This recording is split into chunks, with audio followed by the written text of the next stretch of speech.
Hello નમસ્કાર વિદ્યાર્થી મિત્રો, આપણી આ સહિયારી યુટ્યુબ ચેનલ પર આપ સર્વનું હાર્દિક સ્વાગત છે। મિત્રો, આજે આપણે વાત કરવા જઈ રહ્યા છે પ્રથમ પરીક્ષા 2025-26 ધોરણ 9 અને વિષય છે ગુજરાતી। તો મિત્રો, ગુજરાતી વિષયના પેપરનું સંપૂર્ણ સોલ્યુશન તમને આ વિડીયોની અંદર આપી દેવામાં આવશે, તો આ વિડીયોને અંત સુધી જોવાનું ભૂલતા નહીં। ચેનલ ઉપર જો પ્રથમ વખત આવેલા હો તો ચેનલને જરૂરથી સબસ્ક્રાઈબ કરી દેજો અને આ વિડીયોની લિંકને તમારા અન્ય મિત્રો સુધી શેર કરી દેજો। તો વાત કરીશું વિભાગ એ, જે ગદ્ય વિભાગ છે, જેની અંદર અ છે કે નીચેના પ્રશ્નોના એક વાક્યમાં ઉત્તર લખો। પહેલો પ્રશ્ન છે કે મનુભાઈ પંચોળીનું ઉપનામ જણાવો, તો મનુભાઈ પંચોળીનું ઉપનામ દર્શક છે। બીજું છે કે સખી માર્કંડી પાઠનો સાહિત્ય પ્રકાર જણાવો, તો સખી માર્કંડી પાઠનો સાહિત્ય પ્રકાર પ્રવાસ નિબંધ છે। ત્યારબાદ બ છે કે નીચેના પ્રશ્નોના ટૂંકમાં ઉત્તર લખો, દરેકના 2 ગુણ છે। પહેલો પ્રશ્ન છે કે માંડણ ભગતનો પરિચય સંક્ષેપમાં લખો। બીજું છે કે અમરત કાકીની દીકરીએ માને મંગુ વિશે શું સંભળાવ્યું, એની અથવાની અંદર પ્રશ્ન તમે લખી શકો છો કે અમેરિકાના ખેલાડીઓને લેખકે કઈ ચેલેન્જ કરી। ત્યારબાદ ક છે કે નીચેના પ્રશ્નનો સવિસ્તર ઉત્તર લખો કે મંગુને દવાખાને મૂકવા જતાં પહેલાંની અમરત કાકીની માનસિક સ્થિતિનું વર્ણન કરો અથવા માર્કંડેય ઋષિની કથા તમારા શબ્દોમાં આલેખો। ત્યારબાદ વાત કરીશું વિભાગ બી, જે પદ્ય વિભાગ આધારિત છે। એમાં અ છે કે નીચે આપેલી કાવ્ય પંક્તિઓ પૂર્ણ કરો, તો વાલાજીનું રૂપ ત્યાંથી હરખીએ ત્યાં સુધી આપણે કાવ્ય પંક્તિ પૂર્ણ કરવાની છે। બ છે કે નીચેના પ્રશ્નોના ટૂંકમાં ઉત્તર લખો। પહેલો પ્રશ્ન છે કે સાંદીપની ઋષિની ચિંતા તમારા શબ્દોમાં વ્યક્ત કરો। બીજો પ્રશ્ન છે કે મુદ્દાસર નોંધ લખો કે કામ કરે એ જીતે કાવ્યને આધારે શ્રમજીવીની અભિલાષા જણાવો અથવા મરજીવિયાને પ્રિયજનોએ કઈ શિખામણ દીધી। ક છે કે નીચેના પ્રશ્નનો સવિસ્તર ઉત્તર લખવાનો છે કે પુત્રવધુનું આગમન ઘર માટે ઉત્સવ બની ગયું છે એમ કવિ શા માટે કહે છે, અથવા કૃષ્ણનું રૂપ મહાશુભકારી છે એમ કવિ શા માટે કહે છે। તો આ પ્રશ્નોના ઉત્તર તમારે તમારી જાતે મેળવવાના છે। ત્યારબાદ વાત કરીશું વિભાગ સી, જે વ્યાકરણ વિભાગ છે। એમાં આપણે માગ્યા પ્રમાણે ઉત્તર લખવાના છે। પહેલો છે કે નીચે આપેલા શબ્દોની જોડણી સુધારીને લખો, તો અહીંયા ચિઠ્ઠી અને સાહસિક છે, તો એની સાચી જોડણી તમે અહીંયા બાજુમાં ચિઠ્ઠી અને સાહસિક જોઈ શકો છો। ત્યારબાદ બીજું છે કે નીચે આપેલા શબ્દના ધ્વનિ છૂટા પાડો। ગૌ માતા, તો ગ વત્તા ઔ વત્તા મ વત્તા આ વત્તા ત વત્તા આ। ત્રીજો પ્રશ્ન છે કે નીચેના વાક્યમાંથી ઘાટાક્ષરે છાપેલી સંજ્ઞાનો પ્રકાર જણાવવાનો છે કે ઘણું દૂર ગયા રણછોડ મને કેમ વિસરે રે, તો આની અંદર ઘાટો શબ્દ આપેલો છે રણછોડ, તો એ વ્યક્તિવાચક સંજ્ઞા ગણાય। ચોથું છે કે નીચેના વાક્યમાંથી વિશેષણ શોધી તેનો પ્રકાર લખવાનો છે કે આજ લક્ષ્મી આવ્યા મારે આંગણે। તો મિત્રો, અહીંયા વિશેષણ જેવું તો કંઈ લાગતું નથી, બરાબર છે, પણ સમયની વાત કરીએ તો એ આજ આવી શકે છે। પાંચમું છે કે નીચે આપેલા શબ્દોની સંધિ છોડો અથવા જોડો, તો વણોત્સવ છે તો વણ વત્તા ઉત્સવ, અતિ વત્તા અંત, તો એ આવશે અત્યંત। ત્યારબાદ છઠ્ઠા નંબરનો પ્રશ્ન જોઈએ કે શૈશવ શબ્દનો સાચો સમાનાર્થી શબ્દ લખો, તો શૈશવનો સમાનાર્થી શબ્દ બાળપણ થશે। ત્યારબાદ સાતમું છે કે ખાવું, આ ધાતુને ધ પ્રત્યે લગાવી નવો શબ્દ બનાવવાનો છે, તો એ ખાધ અને ખોટ પણ થઈ શકે છે, બરાબર, ખાવું। આઠમું છે કે નીચેના વાક્યમાંથી સર્વનામ શોધીને લખવાના છે કે શેઠ છો, શેનો વેપાર કરો છો, તો એની અંદર સર્વનામ આવશે શેનો, તો એ પ્રશ્નાર્થવાચક સર્વનામ ગણાશે। નવમું છે કે જીવતર ધૂળ હોવું, આ રૂઢિપ્રયોગનો સાચો અર્થ શોધીને લખવાનો, તો ક ઓપ્શન આપણો સાચો રહેશે કે જીવતર નિરર્થક થવું। 10મું છે કે શબ્દ સમૂહ માટે એક શબ્દ આપો, કે 12 શાખના ઉપલા લાકડા આગળ રહેતો છેડો અને આપણે ઉમરો તરીકે ઓળખીએ છીએ। ત્યારબાદ મિત્રો વિભાગ ડી, જે અર્થગ્રહણ, જે લેખન વિભાગ છે, તો આનું પણ આપણે સંપૂર્ણ સોલ્યુશન જોવાના છે કે અ છે કે નીચે આપેલી પંક્તિઓનો વિચાર વિસ્તાર કરો. તો અહીંયા 2 પંક્તિ આપેલી છે. બની અંદર પત્ર લેખન લખવાનો છે કે તમારા કાકાને ત્યાં દીકરી જન્મી છે, એમને પુત્રી જન્મના અભિનંદન આપતો અને દીકરીનું મહત્ત્વ સમજાવતો પત્ર લખવાનો છે, અથવા તમારી શાળામાં સ્વયં શિક્ષક દિન એટલે કે શિક્ષક દિનની ઉજવણી થઈ ગઈ તેનો અહેવાલ તમારે લખવાનો છે. ત્યારબાદ ક છે કે નીચેનો ગદ્યખંડ વાંચી તેની નીચે આપેલા પ્રશ્નોના ઉત્તર લખવાના. તો મિત્રો અહીંયા ગદ્યખંડ આપેલો છે, એ ગદ્યખંડ તમારે અહીંયા જોઈ લેવાનો છે. એ મુજબ એની નીચે જે 4 પ્રશ્ન આપેલા છે એના આપણે ઉત્તર જોવાના છે. ત્યારબાદ અથવાની અંદર કે નીચેનું કાવ્ય વાંચી તેની નીચે આપેલા પ્રશ્નોના ઉત્તર લખવાના છે. તો અહીંયા જે કાવ્ય આપેલું છે એ કાવ્ય પણ તમારે વાંચી લેવાનું રહેશે. ત્યારબાદ ડ છે કે નીચે આપેલા મુદ્દાઓના આધારે કોઈપણ એક વિષય ઉપર તમારે નિબંધ લખવાનો છે કે મને શું થવું ગમે અને નદીની આત્મકથા. તો આ દરેક પ્રશ્નોનું આપણે સોલ્યુશન જોઈએ.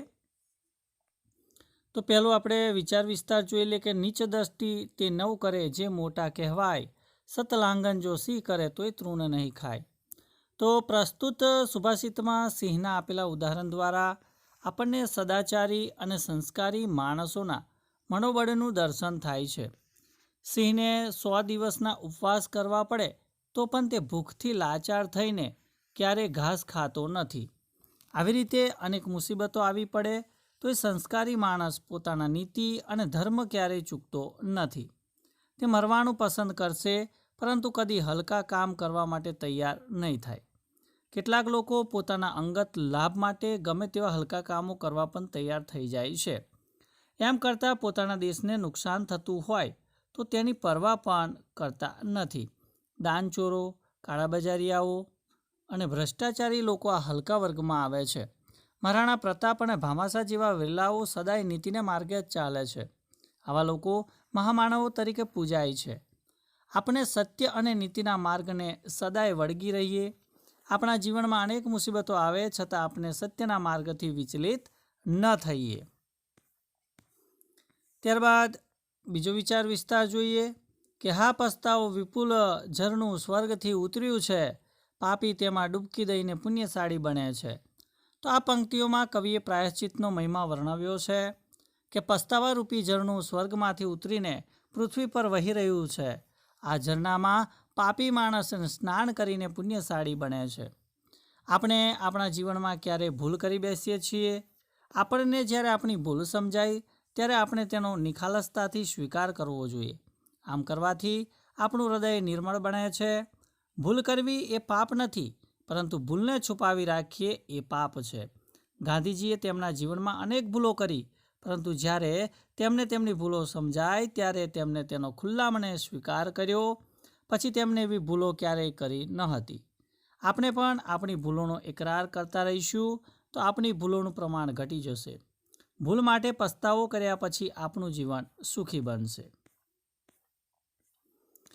ત્યારબાદ અહીંયા શિક્ષક દિનનો જે અહેવાલ છે એ અહેવાલ અહીંયા આપેલો છે, તમે જોઈ શકો છો કે ડૉક્ટર સર્વપલ્લી રાધાકૃષ્ણનો જન્મદિવસ એ શિક્ષક દિન તરીકે ઉજવાય છે. તેઓ પ્રાધ્યાપકમાંથી આગળ વધીને રાષ્ટ્રપતિના પદ સુધી પહોંચ્યા હતા. તેઓ શિક્ષકનું સદાય ગૌરવ કરતા.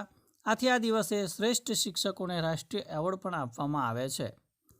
શિક્ષક દિનની ઉજવણી નિમિત્તે અમારી શાળાના પ્રાર્થના ખંડમાં એક સભાનું આયોજન કરવામાં આવ્યું.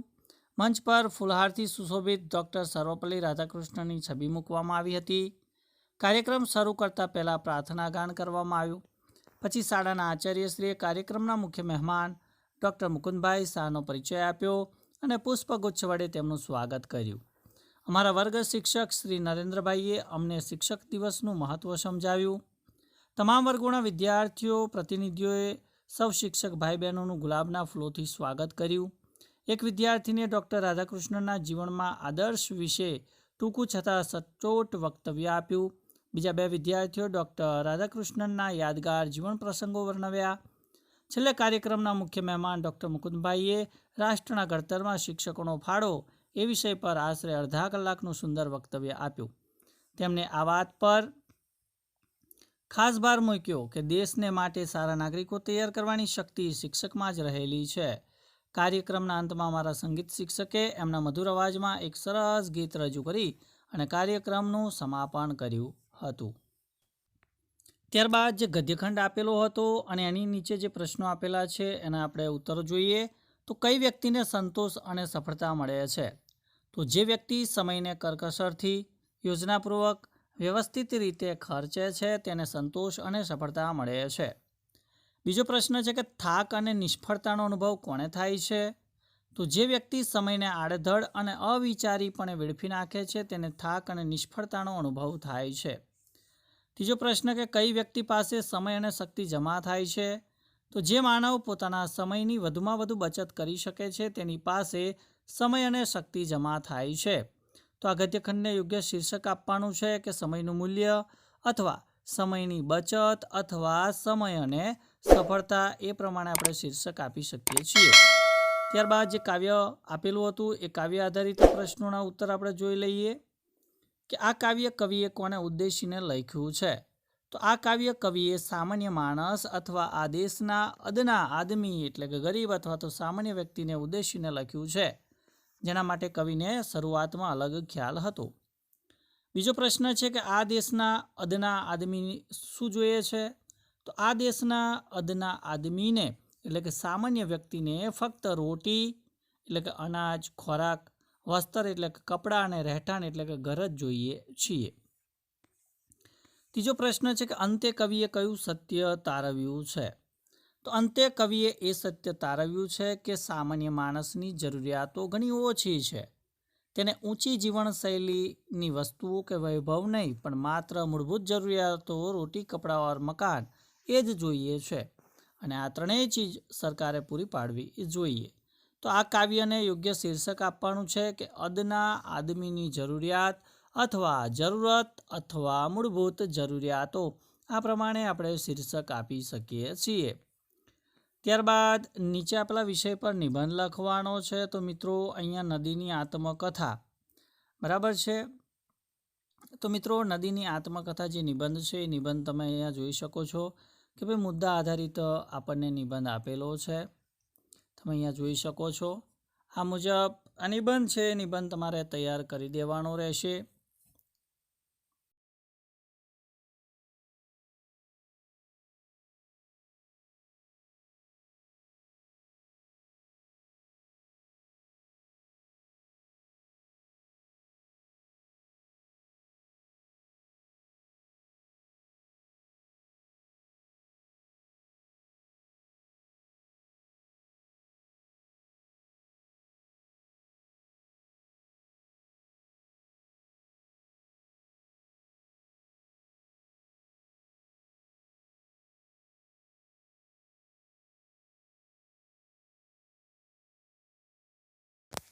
ત્યારબાદ બીજો નિબંધ છે કે મને શું થવું ગમે?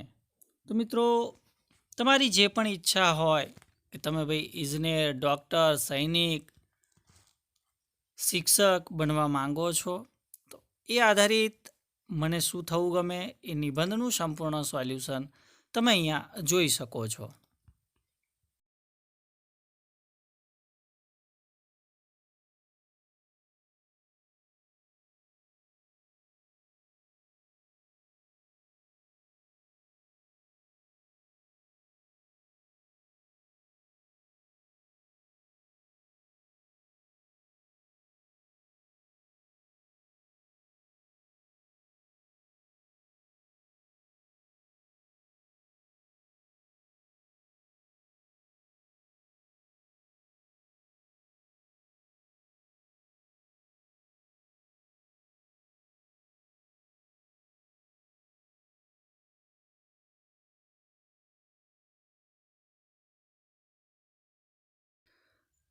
તો મિત્રો આ હતું ધોરણ 9 વિષય ગુજરાતી વિષયના પેપરનું સંપૂર્ણ સોલ્યુશન. તો ચોક્કસથી તમને આ વિડીયો ગમ્યો હશે તો વિડીયોને લાઇક કરી દેજો, શેર કરી દેજો અને ચેનલ ઉપર જો પ્રથમ વખત આવેલા હો તો ચેનલને પણ જરૂરથી સબસ્ક્રાઈબ કરી દેજો. Thank you. આભાર.